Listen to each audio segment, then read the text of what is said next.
We're chilling in the kitchen today with our chili. Chilling in our chili. All right, and you've got our ingredients going in. We did some of them. Celery, onions, garlic, green chilies, and then we did some spices, cumin, oregano, and some chili powder. Okay. So we're just gonna kind of toss all this together and make sure that the spices kind of incorporate nicely. We're gonna do some salt and pepper as well. And then all we're gonna do is allow this to cook with the chicken right on the top. And if you're just throwing the chicken in whole Not even pieces. cutting it up. Not even cutting it. How easy is that? Wow. And then we can just take a fork at the end and we can pull it apart. Here, Okay. let's just tilt that a little bit so you can see And it everything smells that's inside, all that incredible. goodness. Oh, it smells really good. Nice. During the break, I was thinking this would actually be good just as it is served Right. over rice, maybe with some black beans or yeah, something. there you go. And then we're going to do 4 cups of either chicken stock, vegetable broth, whatever you want. Right. And you could actually do thighs if you want to, but this is very low fat. If you use it in your fat-free chicken broth and then your chicken breast, it's really good for you. Okay. And then we're just going to put this in our slow cooker. Okay.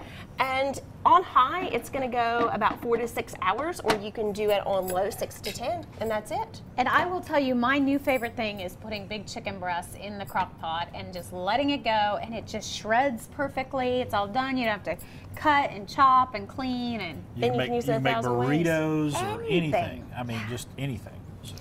And then what we're going to do the last 30 minutes, we're going to add in some fresh corn, about a cup of that. So we're going to pretend like this is cooked for 6 hours. 6 okay? hours 6 later. hours. Ta-ding. And this is going to actually reduce down. And so we're going to put our corn in. And the reason we don't do it ahead of time is because we just don't want it to fall apart. There's some beans. Canned beans, and I'm using some Great Northern today. Those really are my like favorite. I like Love them. I mean, navies are okay, but I really like the Great Northern.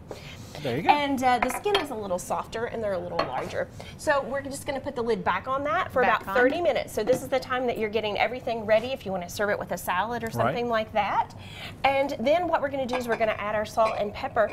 I did some You want ahead this? of time. Sure. I did some ahead of time. Doesn't it smell fabulous? That's what everybody has been talking about. All the guests have been talking about. It just your smells smell. really good. So good. And if you wanted to, you could actually double this recipe or you could triple the recipe and just put it, I actually will freeze it sometimes and do it in pint jars, not in the quart, but pint. And then you can put it out the night before for an hour or so, and then put it in the refrigerator, and then you've got lunch the next day. I just want to hang out in your kitchen with your freezer. Oh, we should I do mean, that. you have Daytime things comes to my canned, house. Everything's fresh. Well, being gluten-free, it's important, so I kind Right. of have to plan ahead, and that leads to healthier food and less stress. So you can come to our November the 9th class. That's going to be with Melissa Gleason, Chili Madness. She's going to do some vegetarian, and she's going to do some chili recipes with me. She's going to talk about all different hot peppers. Chris, if you'll get these hot peppers Right. for me, I have chicken hands. Okay. So if you want to show us, we had a lot of jalapeno peppers that came out of my family's garden, and so we actually dehydrated these. You just wash them and you slice them in half. If you don't have a dehydrator, you can do it And on you've got the low red ones oven. as well. Yes, and you can actually put these in the food processor, and you can make a powder out of them, and you can put it in all sorts of soups and stews and gumbos. Or if you want to, we could actually just throw one in the pot, and then Yeah. it And it would- rehydrates. And it would go ahead and add a little spice. Yeah. All right, let's give everybody the information. The Chili Madness class is coming up November 9th. You can check out that number or the website for more information on that. We're going to do a little tasting in just a minute.